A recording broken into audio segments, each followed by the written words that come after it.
All right, so I went down a deep research rabbit hole on GTA 6 tech, and I found something that completely changed how I understand what Rockstar is actually building. Most people see GTA 6 footage and just think, oh wow, the graphics look insane, but that's not what's happening here. There's an invisible layer underneath everything, an engine called Rage 9. It's doing something no other game engine is doing right now. And it's the reason GTA 6 doesn't just look better than GTA 5 or Red Dead 2. It looks like something that was literally filmed with a camera. I'm not exaggerating. Once you understand what this engine is actually doing, it shifts everything, because Rage 9 isn't just about polygons or frame rates. It's about fundamentally changing how a game world simulates reality. So let's break this down. Most of you have no idea what a game engine is, and that's fine. But understanding Rage 9 requires understanding what Rage is and why Rockstar building their own engine matters so much more than people realize, because this isn't just technical jargon. This is the foundation that everything you're going to experience Leonida is built on. Really quickly, I just want to shout everybody out. Thank you so much for all the love and support on the last video. It's been amazing, guys. I'm really so blessed. Thank you so much. Don't forget to hit that like button and subscribe if you want to find your way back for more content. Okay, think of it this way. Every game you play has an invisible skeleton running everything. That skeleton is the engine. It handles graphics, physics, AI, sound, networking, all the invisible stuff that makes the world run when you push the stick. Now, most studios use shared engines like Unreal or Unity, cheaper, faster, but Rockstar built their own, Rage, Rockstar Advanced Game Engine. And here's why that matters. When you build your own engine, you optimize it specifically for your game. You're not trying to make something that works for shooters and RPGs and sports games. You're making an engine tuned specifically for massive open world crime simulations. You control every variable, and Rage has powered everything Rockstar has made since the mid-2000s. GTA 4, GTA 5, Red Dead 1 and 2, that's all Rage. And every time they made a new game, they upgraded it. Every iteration added new features, better performance, more advanced systems. They learned what worked and iterated. Now, for GTA 6, we're at Rage 9. But here's the thing that blew my mind. Nobody talks about how massive the jump from Rage 8 to Rage 9 actually is. The engine is what makes everything possible. You can have the most beautiful world design ever, but if your engine can't render it efficiently, it doesn't matter. You can have a brilliant AI on paper, but if your engine can't run it on thousands of NPCs simultaneously, it's irrelevant. The engine is actually the bottleneck, and Rockstar spent years upgrading Rage to remove that bottleneck. Let me show you how Rage has evolved, because this explains why Rage 9 is such a massive leap. Rage 7 in the GTA 5 era, originally built for PS3 and Xbox 360, then scaled for PS4 and Xbox One. The lighting, mostly fake. The developers pre-calculated where light would fall and baked it into textures. GTA 5 still holds up, but it was static. Reflections were limited to specific surfaces. Crowds were decoration. If you looked close, most of them were just running simple animation loops. Then Rage 8 arrived with Red Dead 2, and it's a completely different thing. Physically based rendering. Materials react to the light the way real materials do. Wood has grain and reflects differently based on angle. Skin has subsurface scatterings. Light bends through it in a human way. Water ripples and reflects based on actual physics. Wind, waves, currents, all calculated in real time. Volumetric clouds and advanced weather systems that affect gameplay. Your character gets visibly wet in the rain, drenched. Your horse gets tired, exhausted. The world reacts to what you're doing. And the AI, NPCs weren't standing around waiting for you. They had routines. They hunted. They slept. They migrated. The ecosystem functioned independent of the player. You were a character in a living world, not the protagonist of a theme park. Red Dead 2 felt like a nature documentary. Still one of the best looking games 8 years later. Then Rockstar took all of that DNA, the immersion, the realism, and built Rage 9 specifically for GTA 6. But GTA 6 is a completely different technical challenge. A dense, modern, neon-soaked city with thousands of NPCs, complex social systems, constant surveillance. That's way harder than a frontier with scattered settlements. Here's where it gets really wild though. Rage 9 handles density, modernity, reflected light everywhere. Red Dead had beautiful towns with maybe a few hundred NPCs spread across large areas. In GTA 6, you have thousands of NPCs on screen at once, crammed into dense urban space, all needing intelligent behavior. And to make this perfect, different behaviors for each NPC. It's a completely different problem. GTA 6 is running full ray trace global illumination and ray trace reflections on console in real time. Let that sink in. In older games, light hits a surface and stops. A room lit by a window is bright near the window, dark everywhere else. And that's not reality, unless you're in a scary movie. In real life, light bounces everywhere. car. Off walls, floors, skin, everything. That bouncing light makes a scene feel real, not flat. Ray trace global illumination simulates all that bouncing light. Every frame, every single frame in real time. So when you're in Vice City at dusk and a police car sirens blare, the red and blue light doesn't just paint the car, it bounces off buildings, washes across pavement, reflects in windows. In trailer 2, there are shots with reflections stacked on reflections. Glass windows showing streets behind the player.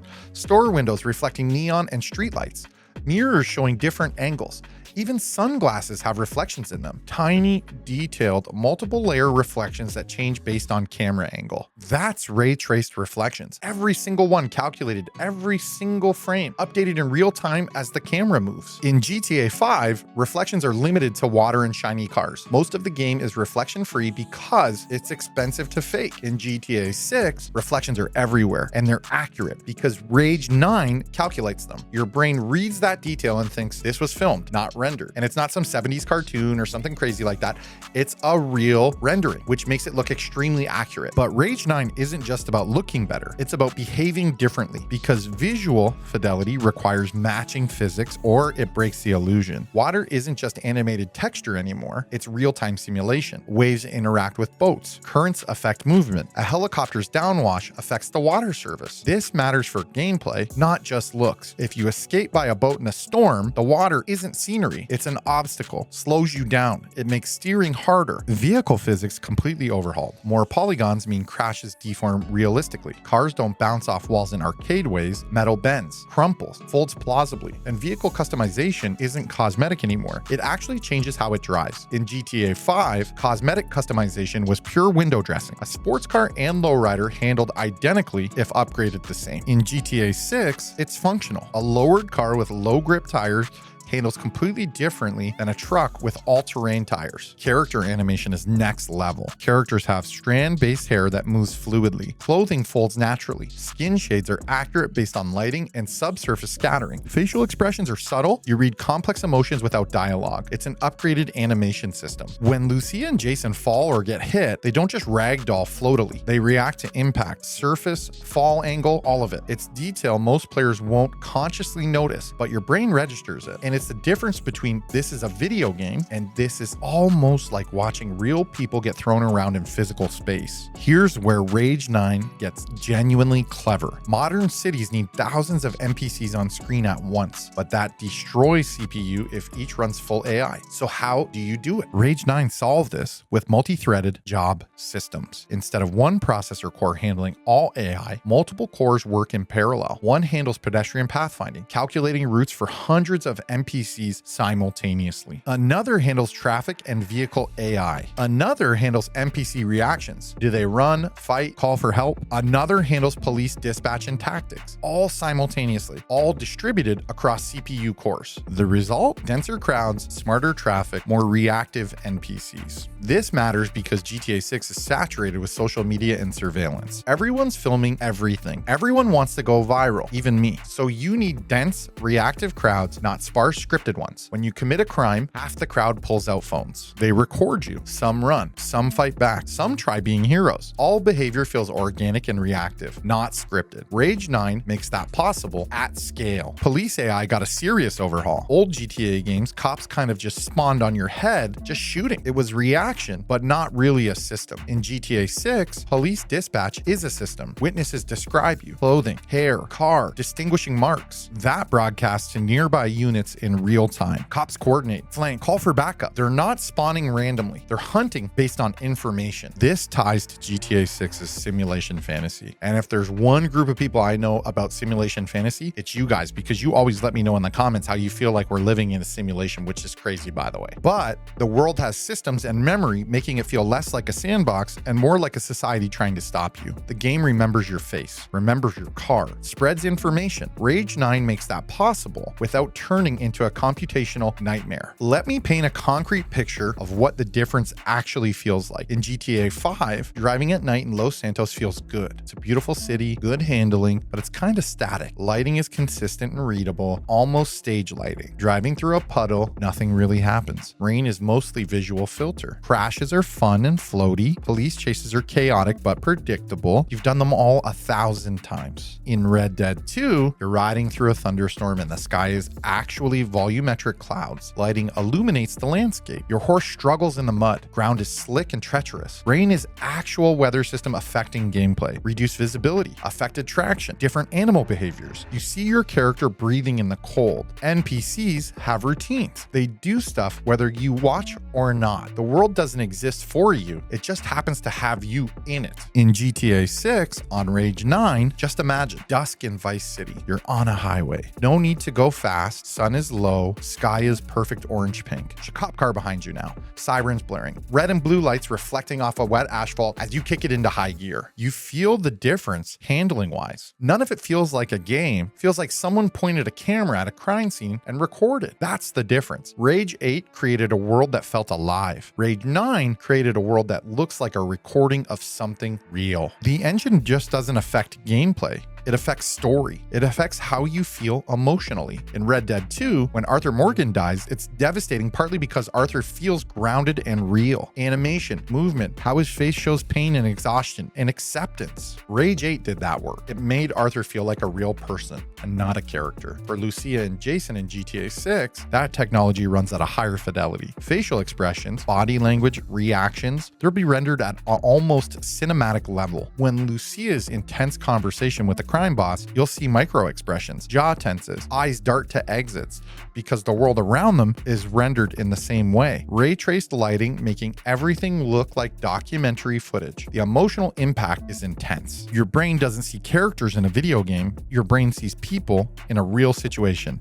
The story lands different when it's like that. When Lucia makes a choice, betray Jason, betray handlers, risk everything, you're not just choosing a narrative path. You're watching someone you spent 60 hours with make a decision that destroys her life. Here's my take after going deep on this tech. When people ask why GTA 6 took so long, part of it's the story. They wanted Lucia and Jason's arc perfect. Part is satire. They wanted to capture modern Miami and social media culture, but a huge part, maybe the biggest, is Rage 9. Rockstar didn't just update their engine. They fundamentally reimagined it for next generation open worlds. They solved technical problems nobody else has solved at this scale. Ray traced global illumination on console, real-time water simulation, multi-threaded AI on thousands of NPCs, character animation rivaling prestige TV, all working together, unless you already think we're living in a simulation, which means that this is already happening every day for us. But for those of us who don't believe that, GTA 6 isn't a bigger, prettier GTA 5. It's a different category of game. Feels like a simulation of a real city, not a theme park. Rage 9 is the invisible machine under everything. Engine that makes Lucia and Jason's story feel intimate and real. Engine that makes police hunt with intelligence. It's the engine that makes weather dangerous. That's why this really matters. Understanding Rage 9 means understanding why GTA 6 is going to hit different. When it drops, I can't wait to get into Leonida and feel the weight of this engine. I can't wait to commit a crime, watch the world react intelligently and realistically all in real time. I can't wait to see what Rockstar does with this technology in years to come, because this is future-proof. And if Rage 9 is this good now, imagine what they do with it in 2030. Imagine GTA Online powered by this. The bar has been set impossibly high, and Rockstar just made everyone else's job way harder. If you found this deep dive into the technology behind GTA 6 and the power of Rage 9 engine fascinating, please hit that like button. It genuinely helps the channel. It helps more people see the video. And if you want more breakdowns, more analysis, and more theories, make sure you hit that subscribe button. Let me know what you think about Rage 9 and its potential in the comments below. Thanks again for watching. Catch you in the next one. Peace.